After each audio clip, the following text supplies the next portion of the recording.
వెల్దుర్తి మండలం గుళ్ళపాడు గ్రామంలో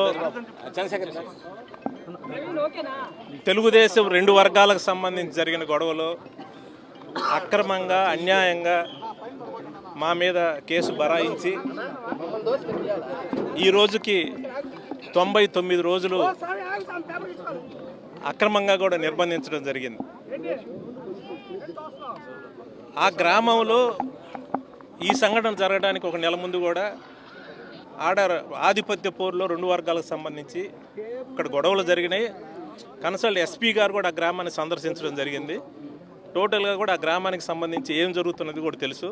స్పాట్ జరిగిన తర్వాత కూడా ఎస్పీ గారు కూడా మీడియా ముందుకు వచ్చేసి వాళ్ళ రెండు ఆధిపత్య పోరు రెండు వర్గాలకు సంబంధించి వాళ్ళు ఇద్దరు తెలుగుదేశం వాళ్ళు చంపుకున్నారని చెప్పడం కూడా జరిగింది. కానీ ఉద్దేశపూర్వకంగా మమ్మల్ని టార్గెట్ చేసి అన్యాయంగా ఈ కేసులో మమ్మల్ని ఇరికించడం జరిగింది.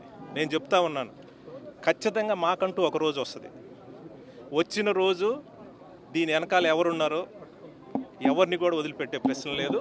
రాజకీయ నాయకులు కాదు, అధికారులు కాదు, ఎవరున్నా కూడా ఖచ్చితంగా వాళ్ళందరినీ కూడా చట్టం ముందు నిలబెడతాం. ఎవరైతే మమ్మల్ని మానసిక క్షోభ గురి చేసి ఈ రకంగా అన్యాయంగా కూడా మా పార్టీ పెట్టిన 15 సంవత్సరాల నుంచి కనీసం వాళ్ళ మొహాలు కూడా తెలియదు.